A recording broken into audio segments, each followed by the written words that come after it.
Bonjour, voici une vidéo qui vous montre comment calculer des probabilités avec la loi normale, avec une calculatrice qui gère les listes.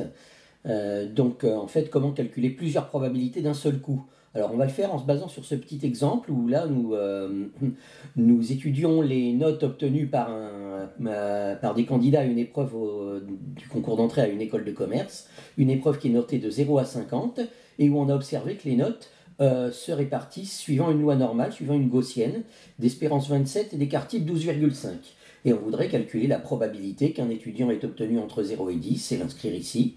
La probabilité qu'un étudiant ait obtenu entre 10 et 20, entre 20 et 30, etc.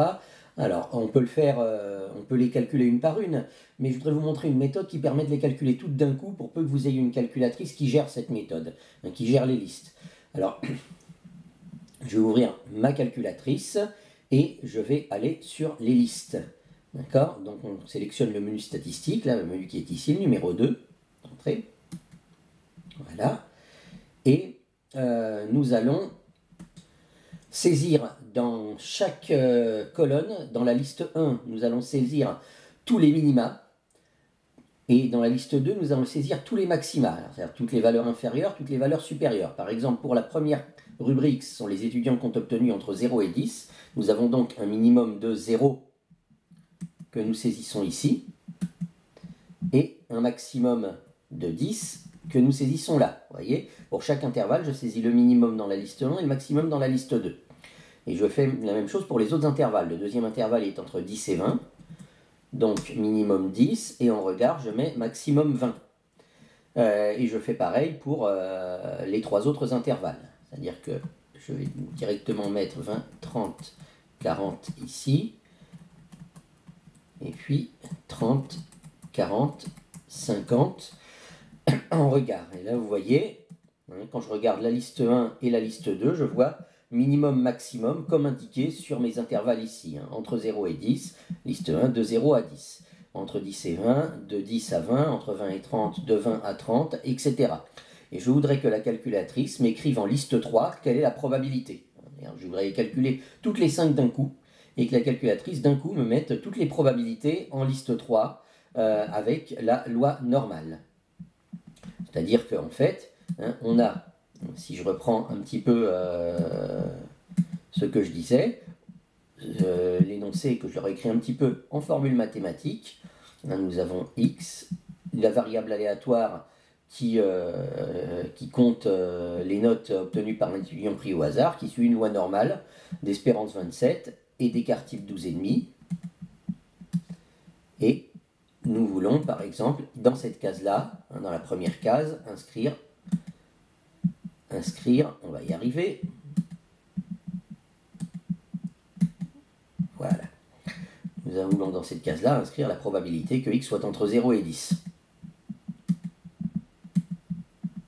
Et dans les autres cases, les probabilités que x soit entre 10 et 20, 20 et 30, etc. 30, 40, 40, 50. Voilà chaque probabilité qu'on veut inscrire. Voilà pourquoi on a rentré le minimum de chaque intervalle dans la liste 1, le maximum de chaque intervalle dans la liste 2.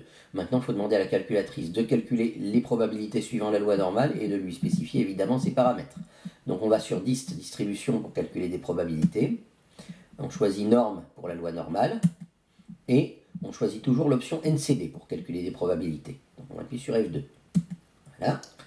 Et là, sur cet écran-là, sur l'écran qui s'affiche, vous pouvez avoir data list et un écran qui se présente comme ceci, ou alors si j'appuie sur F2, data variable et un écran qui se présente comme cela. Alors vous choisissez data variable si vous n'avez qu'une seule probabilité à calculer et que vous ne remplissez pas le tableau.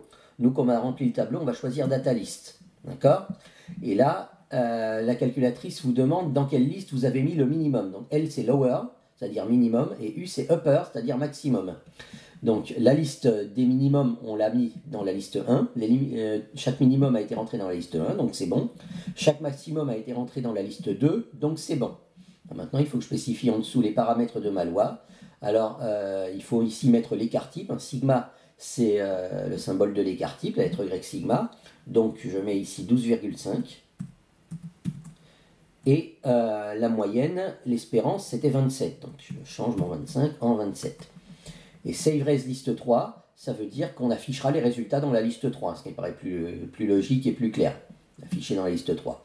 Donc voilà, je laisse liste 3. Hein. Si je voulais changer de liste d'affichage des résultats, j'appuie sur F2 pour accéder au menu liste et je rentre le numéro de la liste où je veux que s'affichent les résultats.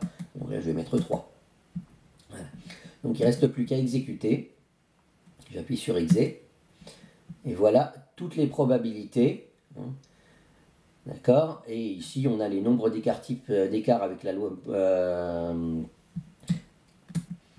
avec l'espérance, ici, ce nombre-là, c'est pas la peine d'y prêter attention si vous ne voulez que les probabilités. Il suffit de regarder juste sur cette colonne-là. Alors, pour remettre cette colonne dans le tableau, on appuie 2 fois sur la touche Exit. 1 fois, 2 fois. Et voilà, j'ai toutes les probabilités. Voilà la probabilité que x soit entre 0 et 10, c'est environ 0,0715. Je peux aussi écrire 7,15%. Ici, par exemple, je pourrais écrire 7,15%. Et puis recopier toutes ces probabilités, 20,08%, 30,7%.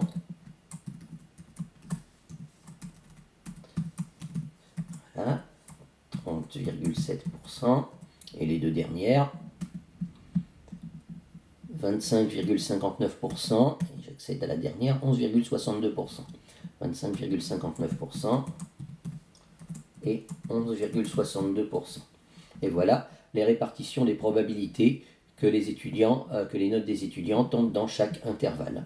Donc voilà comment on calcule des probabilités avec la loi normale, plusieurs d'un coup en gérant les listes. On rentre chaque minimum dans la liste 1, chaque maximum dans la liste 2, ensuite dist, normal, NCD, et on met liste 1 en liste de minimum, liste 2 en liste de maximum, liste 3 en liste de résultats.